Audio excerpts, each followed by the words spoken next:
जय गुरु जी। जय गुरु जी संगत जी। दिव्य आभा से नेक्स्ट चैप्टर, आस्था का अमृत। गुरु कृपा का वर्णन करने के लिए यदि मुझे 1,00,000 जिह्वाएं भी दी जाएं तो वह अपर्याप्त होंगी। उनकी अनुकंपा, प्रेम और संरक्षण के संदर्भ सबकी गणना करना असंभव है। प्रथम दर्शन के अवसर से अब तक मैं उनके बारे में उनसे सीख रही हूँ।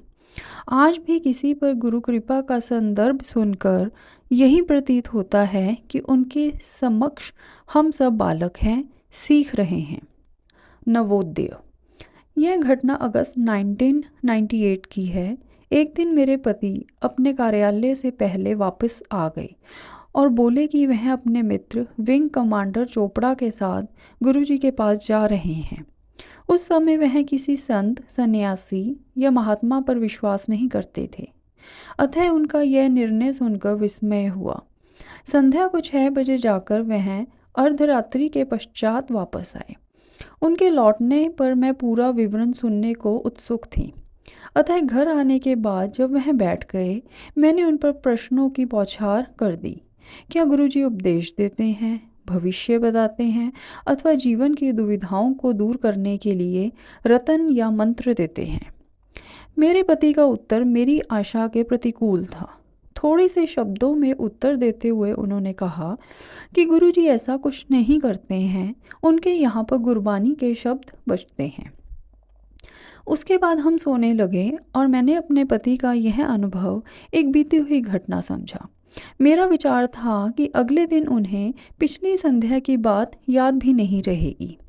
मेरे अचंभे की कल्पना कीजिए जब मेरे पति ने मुझे अपने कार्यालय से फ़ोन पर कहा कि वह गुरुजी के यहाँ जा रहे हैं और उन्हें आने में देर हो जाएगी। जब वह पिछली रात्रि की भांति देर से आए तो मैंने उनसे एक प्रश्न किया कि ऐसी कौन सी शक्ति है जो आपको वहाँ ले गई। उनका उत्तर सरल था, वहाँ पर जो मुझे मिला उसे शब्दों में वर्णन करना कठिन है, उसको केवल अनुभव कर सकते हैं। उत्सुकतावश अगले दिन मैंने सपरिवार वहाँ जाने का निर्णय ले लिया। गुरुजी के द्वार पर मेरे पति के तीसरे दर्शन के अवसर पर पूरा परिवार उनके साथ गया। गुरुजी के स्थान से 20-30 मीटर दूर से ही तीव्र सुगंध आने लगी। जब हमने उस कक्ष में प्रवेश किया जहाँ गुरुजी बैठे थे, वह सुगंध चारों ओर थी। पहली बात जो मेरे मन में आई कि इन सज्जन ने इतना तेज और अधिक इत्र लगाया हुआ है कि वह सुगंध पूरे कमरे में फैल रही है। निश्चित रूप से यह कोई बने ठने दिखावटी गुरु हैं। मेरे पति के वर्णन करने पर भी गुरुजी के प्रथम दर्शन मेरे मानसिक चित्रण से बिल्कुल भिन्न था, किंतु अभी अकल्पनीय होना शेष था। जैसे ही गुरुजी के चरण स्पर्श करके मैं उठ रही थी, गुरुजी बोले कि गुड़गांव के संत की भक्त अंततः आ ही गई। इस कथन के साथ ही उन्होंने मुझे बता दिया कि उनका मेरे बारे में कितना ज्ञान है। हमारे परिवार के सदस्यों के अतिरिक्त किसी और को गुड़गांव वाले संत का पता नहीं था। जय गुरुजी। श्रद्धा की चुस्की, चाय प्रसाद। गुरुजी के यहाँ चाय पहला और कभी अंतिम पेय होता है। बचपन से मुझे चाय से घृणा रही है। यदि मैं चाय किसी भी रूप में लेती थी तो मेरे मुख में घाव हो जाते थे। मेरे बैठते ही एक सज्जन चाय बांटते हुए आए। मैं दुविधा में थी कि प्रसाद को मना कैसे करूं। अचानक मैंने देखा कि वह आगे निकल गए। मुझे संतोष हुआ कि न तो मुझे प्रसाद को मना करना पड़ा, न ही चाय पीनी पड़ी। इस विचार के मन में आते ही विपरीत विचार भी उठा कि इस चाय रूपी प्रसाद को ग्रहण न कर मैं गुरु कृपा से वंचित हो रही हूँ। यह सब मेरे मन में हो रहा था, पर बाहर ऐसा हो रहा था जैसे मैं बोल रही हूँ। एकदम वह सज्जन पीछे मुड़े और मुझे चाय प्रस्तुत करी। मैं चकित थी। यह ऐसा था जैसे वह मेरे मन में उठ रहे द्वंद्व का उत्तर दे रहे हों। मैंने चाय का गिलास उठाया और परिवार के सदस्यों के विरोध के प्रतिकूल उस गिलास से चाय पी ली। बचपन से चाय न पीने वाले के लिए एक महत्वपूर्ण कर्म। उस दिन अगले कुछ घंटों में जब तक गुरुजी के यहाँ रहे, मैंने चाय के 2 या 3 गिलास और पिए। हम गुरुजी के यहाँ रात्रि 1 बजे तक रहे। अगले दिन सुबह उठने पर मेरा मुख घाव से भरा होना चाहिए था और उसमें अति वेदना होनी चाहिए थी, पर ऐसा कुछ नहीं हुआ। मेरा मुख स्वच्छ था और किसी घाव के निशान नहीं थे, सब चकित थे। आज भी चाय या तो मैं केवल गुरुजी के यहाँ पी सकती हूँ या तब जब वह मेरे आसपास विद्यमान हो, परंतु यदि मैं चाय घर पर या कहीं भी और पीऊँ तो मेरे मुंह में घाव हो जाते हैं। इससे गुरुजी की ऊर्जा का आभास होता है। एक जन साधारण पेय को प्रसाद के रूप में देना जिसमें रोग और कठिनाइयों को बाहर फेंकने की शक्ति हो। उनके यहाँ मिली हुई कोई भी वस्तु कभी हानि नहीं कर सकती। चाय पीना आरंभ करने के उपरांत हमारे परिवार में और चमत्कार होने वाले थे। सुगंध, जिसे मैं गुरुजी का इत्र समझ रही थी, हमारे मुख्य कक्ष में फैलने लगा। हम उसे घर में पाकर मुग्ध हो गए। कुछ समझ नहीं पाने के कारण जब तक वह रही हम अति आनंदित रहे। बाद में पता लगा कि यह तो गुरुजी की स्वाभाविक सुगंध है और जहाँ भी हो उनकी उपस्थिति का आभास देती है। गुरुजी की शरण में आने वाले दिन चमत्कारी रहे। जय गुरुजी। सर्वशक्तिमान गुरुजी। जीवन में सुख और दुख एक दूसरे के पर्याय हैं। सुख के समय आप सगे संबंधियों से घिरे रहते हैं, पर दुख के समय केवल गुरुजी आपकी सहायता कर सकते हैं। अन्य व्यक्ति चाहकर भी सहारा नहीं दे पाते, क्योंकि अक्सर परिस्थितियों को संभालने में वह उतने ही असमर्थ रहते हैं जितने स्वयं आप। केवल गुरुजी का निस्वार्थ समर्थन आपके साथ रहता है। अपने किए कर्मों के अच्छे और बुरे फल तो भुगतने ही पड़ते हैं, परंतु गुरुजी के समक्ष प्रकृति भी निसहाय हो जाती है। गुरुजी के किसी भी अनुयायी के प्रतिकूल फल को या तो वे नष्ट कर देते हैं या उसकी मात्रा कम कर देते हैं। इसको साकार करने के लिए गुरुजी अपने भक्तों के कष्ट अपने पर अंतरित कर लेते हैं। मैंने अनुभव किया है कि कष्ट और पीड़ा दूर करने के लिए गुरुजी विभिन्न पद्धतियों का प्रयोग करते हैं। एक बार संगत में बैठे हुए मुझे सिर में तीव्र वेदना हो रही थी। यह इतनी अधिक थी कि मैं कुछ भी खाने पीने या सोचने में असमर्थ थी। अचानक गुरुजी ने मुझे बुलाया और कहा कि उनके सिर में बहुत दर्द है और मुझे कुछ देर के लिए अपना माथा दबाने को कहा। यह करने के बाद मैं अपने स्थान पर वापस आकर बैठ गई और अचानक मुझे लगा कि मेरा सिर दर्द लुप्त हो गया है। अपना सिर दबाने को कहकर उन्होंने मेरी पीड़ा समाप्त कर दी थी। एक बार मुझे ज्वर ने घेर लिया था और वह कई दिन तक रहा।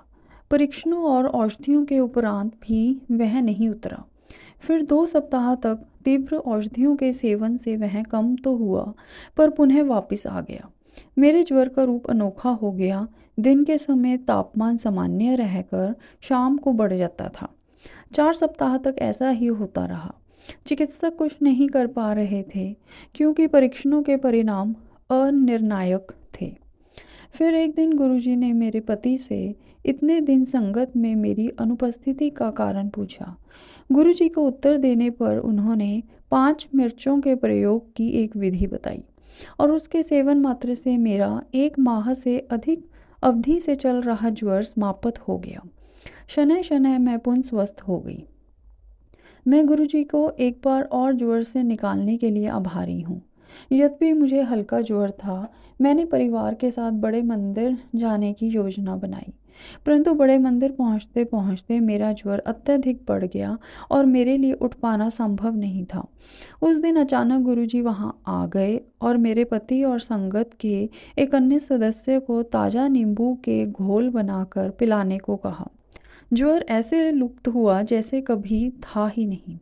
किसी के बताए बिना गुरुजी को मेरे अवस्था का ज्ञान था और उन्होंने तुरंत उपचार किया। ऐसा निस्वार्थ आलंबन और देखभाल और कोई नहीं दे सकता। शब्द मात्र से गुरुजी द्वारा प्रयोग करने वाली वस्तुएं केवल सांत्वना के लिए होती हैं। ऐसा अक्सर देखा गया है कि वास्तव में गुरुजी को अलौकिक क्रियाओं के लिए इनकी आवश्यकता ही नहीं है। गुरुजी की शक्ति मात्र ही भक्त की समस्त समस्याओं का हल है। भौतिक वस्तुओं के प्रयोग से भक्त को केवल यह आभास होता है कि उसकी ओर गुरुजी का संपूर्ण ध्यान है। मेरे पैर के अंगूठे पर किसी कीड़े ने काट लिया था। फलस्वरूप वह सूज गया था और उसमें बहुत दर्द था। जब चिकित्सक द्वारा दी गई एक मलहम से कोई लाभ नहीं हुआ तो उसने एक साधारण शल्य क्रिया करने का सुझाव दिया। अचानक उसी दिन मेरे पति के बताए बिना गुरुजी ने मेरे पैर का हाल पूछा और वह पर्याप्त था। पैर की वेदना कम हो गई और उसमें बहुत लाभ हुआ। कुछ ही समय में उसके सब चिन्ह मिट गए। ऐसी है गुरुजी की क्षमता। इससे भी अधिक अचंभा हमें तब हुआ जब गुरुजी ने मुझे मधुमेह से मुक्त कर दिया। 1999-2000 में पता लगा कि मुझे यह रोग है।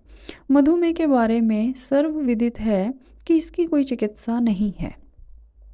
इसको केवल सीमा बंधित किया जा सकता है, किंतु गुरुजी ने मुझे इस रोग से ही मुक्त कर दिया। कुछ ही मास में बिना औषधियों के केवल गुरुजी की कृपा से मुझे इस रोग से मुक्ति मिल गई। गुरुजी के सादे ढंग से कहे गए शब्दों का अर्थ भी अति गूढ़ होता है।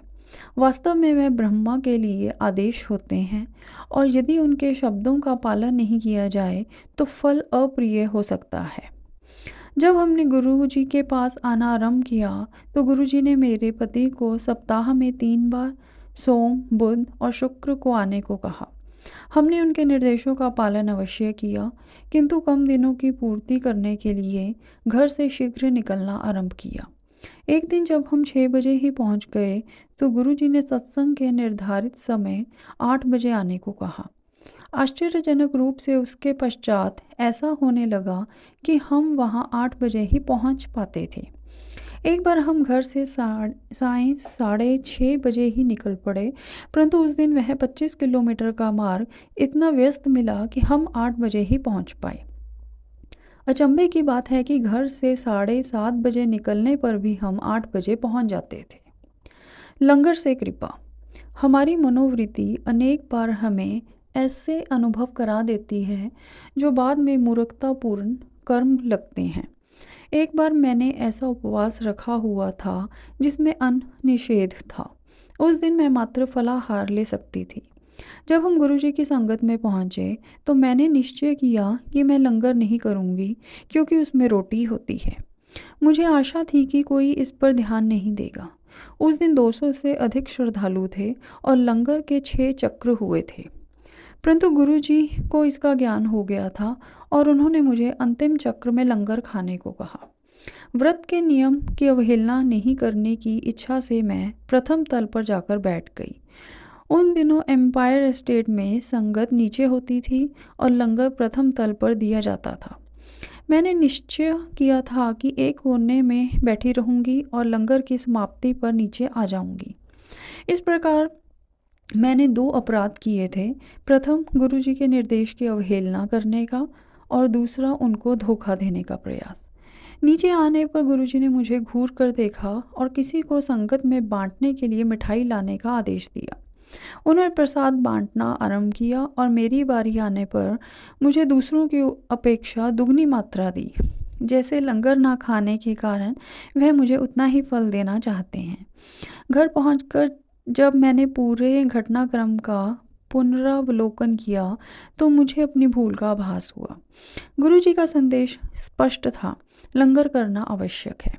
लंगर की अवमानना करने से गुरुजी की कृपा अधूरी है। बाद में मैंने यह जाना कि प्रसाद गुरुजी के आशीर्वाद का माध्यम है, उसके भौतिक स्वरूप का कोई अर्थ नहीं है, किंतु जब भी वह मिले उसे दोनों हाथों से श्रद्धापूर्वक तुरंत ग्रहण करना चाहिए, जिससे यह अवसर निकल नहीं जाए। गुरुजी ट्रक और हमारी कार के बीच में। मैं और मेरे पति नोएडा से अपनी कार में संगत के लिए आ रहे थे। एक चौराहे पर आवागमन इतना अधिक था कि तीसरी बार लाल बत्ती हो गई। हम उस समय सबसे आगे थे, तो जैसे ही वह हरी हुई मेरे पति ने कार तेजी से आगे बढ़ा दी। हमारे सामने एक उच्च आकार का ट्रक आगे बढ़ा, किंतु तुरंत ही एक साइकिल सवार के गिर जाने के कारण रुक गया। मेरे पति के पास इतना अवसर नहीं था कि वह रुक सके और दुर्घटना निश्चित थी। अचानक मैंने कार के सामने गुरुजी को देखा और मैं चिल्लाई, गुरुजी। हमें होश में आने में कुछ समय लगा। थोड़ी देर पश्चात जब हमने कार रोककर उसका निरीक्षण किया तो देखा कि कार ट्रक के नीचे से निकल गई थी और उसको कोई भी क्षति नहीं हुई थी। कार का पिछला हिस्सा ट्रक के विशाल पहिए से कुछ ही इंच दूर था। हमें आभास हुआ कि गुरुजी क्यों प्रकट हुए थे। यदि वह नहीं आते तो दुर्घटना निश्चित थी। इससे भी अधिक आश्चर्य उस समय हुआ जब मेरे पति यह संस्मरण संगत की एक सदस्या को सुना रहे थे। उन्होंने गुरुजी के प्रकट होने की बात कही होगी। जब उसने उनसे प्रश्न किया कि क्या कार नीले रंग की मारुति 800 थी। मेरे पति के मानने पर उसने बताया कि उसने यह पूरा घटनाक्रम स्वप्न में देखा था। गुरुजी के ट्रक और कार के बीच में आने की घटना भी। उसकी स्वप्न की घटना सुनकर हम अचंभित रह गए। जय गुरुजी। सर्वविदित। एक बार गुरुजी ने मुझे एक सज्जन को बुलाने को कहा। क्योंकि मैं उनको जानती नहीं थी, उन्होंने उनका विवरण देते हुए कहा कि वह मोटे हैं और एक स्तंभ के पीछे बैठे हैं। वह गुरुजी के स्थान से दृष्टिगोचर नहीं था। जाते हुए मैं सोच रही थी कि मात्र इन 2 सूत्रों से उनका पता कैसे लगेगा। वहाँ पहुँचने पर मुझे एक ही मोटे सज्जन मिले जिनको मैंने गुरुजी का संदेश दे दिया। इससे स्पष्ट होता है कि गुरुजी की दृष्टि कहाँ तक जा सकती है। यदि गुरुजी चाहें तो वह आपका भूत बता सकते हैं, वर्तमान में इस समय पृथ्वी पर कहाँ क्या हो रहा है और भविष्य में क्या होगा, इन सब का वृतांत दे सकते हैं। जब मेरे बच्चे, एक पुत्र एवं एक पुत्री स्कूल में ही थे, गुरुजी ने एक दिन बातों बातों में कह दिया था कि वह सीमेंस में कार्यरत होंगे। उस समय इस कथन पर विश्वास करना कठिन था, परंतु 6 वर्ष पश्चात ऐसा ही हुआ। इसी प्रकार गुरुजी ने 2000 में मुझे बताया कि मेरी बेटी का विवाह 2005 में होगा और उसका विवाह वास्तव में 30 अप्रैल 2005 को हुआ। शिवलोक के अनुभव। गुरुजी द्वारा निर्मित बड़ा मंदिर विशेष स्थल है। राजधानी के एक छोर पर यहाँ के पवित्र पावन वातावरण में विश्व की सब समस्याएं भूल जाते हैं। यहाँ पर मैं गुरुजी की अनुपस्थिति में भी चाहे कितनी चाय पी सकती हूँ। यह मंदिर में उपस्थित अदृष्ट शक्ति का एक अति सूक्ष्म सूचक है। भले ही किसी को यहाँ पर अपने अनुभव पर विश्वास नहीं हो, मुझे यहाँ पर सदा एक अलौकिक शक्ति की उपस्थिति का आभास होता है। एक बार मैं अपने परिवार सहित बड़े मंदिर गई।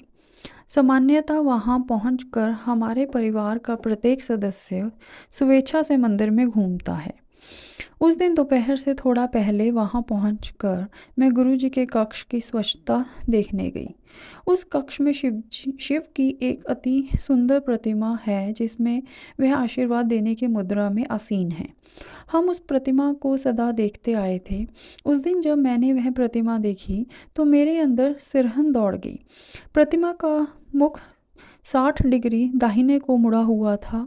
मैंने मंदिर में सब उपस्थित लोगों को यह दिखलाया और यह देखकर सब मेरी तरह ही अचंभित हुए। आश्चर्यजनक रूप से जैसे जैसे दिन बीतता गया, मुख अपनी सामान्य आकृति में आता गया और शाम होते होते उसने पुनः सामने की मुद्रा ले ली थी। 2006 की होली भी सदा स्मरण रहेगी।